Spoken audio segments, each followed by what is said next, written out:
Chapitre les méthodes. Partie 1. Alors, une méthode nous sert à ne jamais dupliquer de code en programmant. C'est une règle de base très importante. Ça rend le code inutilement long, difficile à comprendre, puisqu'il est plus long, et difficile à maintenir, c'est-à-dire à faire évoluer et à tester.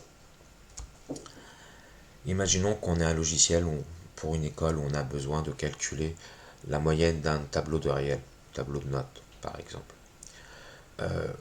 On va avoir ce code-là à plusieurs endroits, on en aura besoin. Donc si on écrit l'itération, calcul de la somme et après calcul de la moyenne, ces instructions à plusieurs endroits, ça va rendre le code plus difficile à tester, puisqu'il faudra tester plus de lignes de code, et plus difficile à faire évoluer. Parce que si on veut faire évoluer ce calcul, par exemple maintenant c'est plus un tableau de réel mais un tableau d'entier, on devra modifier partout dans le code où on utilise cette fonctionnalité. Alors que si on arrive à factoriser, grâce à nos méthodes, on va créer une méthode qui calcule la moyenne d'un tableau de réel et l'appeler et appeler ses instructions aux endroits où on en a besoin. Donc une méthode, c'est une portion de programme réutilisable, la notion la plus importante. Ou importante en soi, là on touche un peu plus à l'architecture logicielle, on en reparlera le moment venu. Donc notre méthode, on parle aussi de fonction, c'est le même concept, va prendre des entrées, des données en entrée, donc par exemple notre tableau de réel, et va en sortie fournir après exécution des instructions sur donc nos données d'entrée, va fournir un résultat en sortie, et un seul. Prenons un exemple. On déclare deux réels, note 1, note 2, qu'on initialise à 0. On lit les deux réels en entrée, à partir du clavier, puis on appelle la fonction systemout.println, on affiche la chaîne de caractères littérale, votre moyenne, et on appelle notre fonction moyenne, en lui passant des paramètres en entrée, note 1 et note 2, entre parenthèses. Donc on va continuer l'exécution du programme, en fait on va évaluer l'expression de l'appel à la méthode. L'appel à une méthode est une expression, on évalue l'expression, c'est-à-dire qu'on va exécuter la méthode et on continue le flow d'exécution, c'est-à-dire on continue l'exécution du programme à la fonction, à la méthode moyenne. On va donc initialiser x à la valeur de note 1, on va initialiser y à la valeur de note 2, puis on exécute le bloc d'instructions, donc les instructions entre accolade ouvrante, accolade fermante. On a le mot-clé return qui nous dit on va retourner l'évaluation de l'expression à droite du mot-clé return à la fonction appelante. Donc là, je vais calculer la moyenne de x et y et je retourne cette valeur, c'est-à-dire que je vais remplacer ce que vous voyez entouré en rouge, l'appel à la méthode moyenne, par le résultat de l'évaluation de l'expression.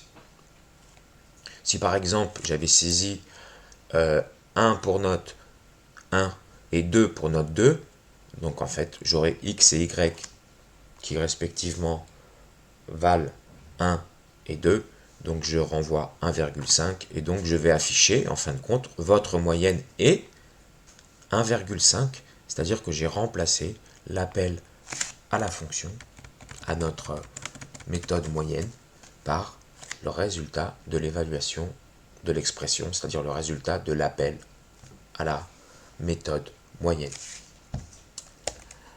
Alors, une méthode a défini un type de retour. La valeur, le type que la fonction, la méthode va retourner.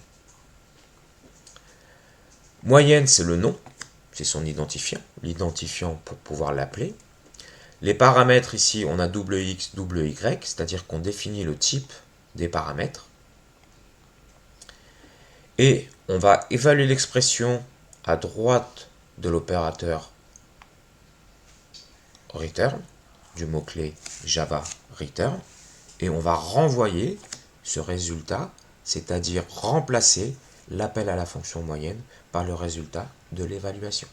Évaluation de l'appel d'une méthode. Prenons cet exemple. On a notre méthode moyenne que l'on a vue précédemment. Dans l'instruction précédente, on appelle moyenne. On a notre opérateur d'affectation S, le symbole égale moyenne en lui passant des valeurs pour les paramètres. Donc on a opérateur d'affectation, on évalue l'expression à droite. Pour évaluer l'expression, ici, elle se fait en 5 étapes. La première chose, on va évaluer les expressions passées en argument, ce qui nous donne 2, 3 et 4.25. Puis on appelle notre méthode moyenne.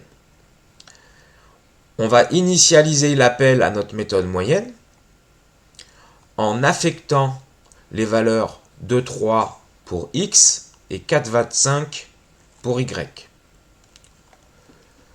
En troisième étape, on exécute le corps de l'instruction. Les instructions compris dans le bloc. On va évaluer l'expression à droite de l'opérateur return, ici, qui va nous donner 3.25. Et dernière étape, on va remplacer l'expression par le résultat évalué, donc 3.25, qu'on affecte donc à notre variable S. Donc on a encore une évaluation d'expression, opérateur d'affectation, on évalue l'expression à droite de l'opérateur d'affectation et le résultat, on l'affecte à notre variable qui se trouve à gauche de l'opérateur. En-tête et corps de la méthode.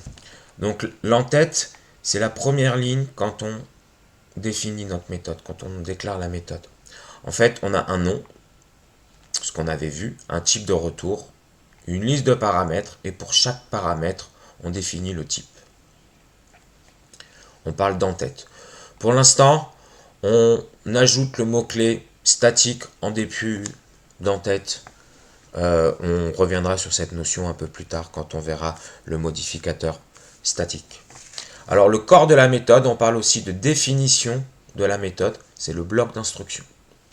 Donc c'est-à-dire entre accolade ouvrante et accolade fermante, on va exécuter toutes les instructions jusqu'au mot-clé return. L'instruction return fait deux choses. Elle précise la valeur qui sera retournée. Si la méthode retourne une valeur, elle peut très bien ne rien retourner, une méthode. Et elle met fin à l'exécution des instructions de la méthode. Alors, soyons un peu plus précis sur cette instruction return. On peut placer plusieurs instructions return dans une même fonction. Regardons max 1 par exemple, ici, et max 2, qui font exactement la même chose. Donc max 1, on lui passe deux paramètres, A et B.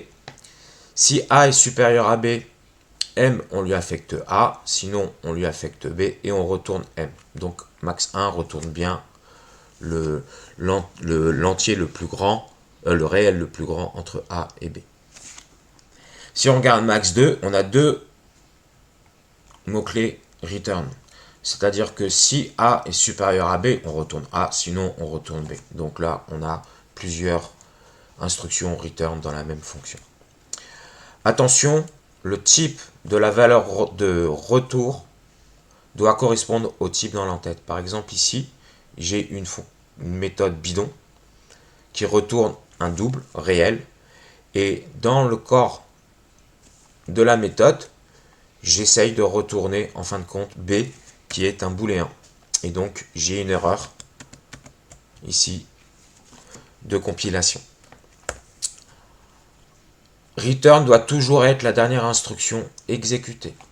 Je ne peux pas avoir par exemple une méthode lire où je fais un return et après j'écris d'autres instructions. Ces instructions là ne sont pas permises, on aura encore une erreur à la compilation. Et le compilateur doit être sûr de toujours pouvoir exécuter un return. Regardons notre méthode lire ici, qui lit un réel au clavier. Si le réel est supérieur à 0, on retourne n. Et si n n'est pas supérieur à 0, on retourne rien.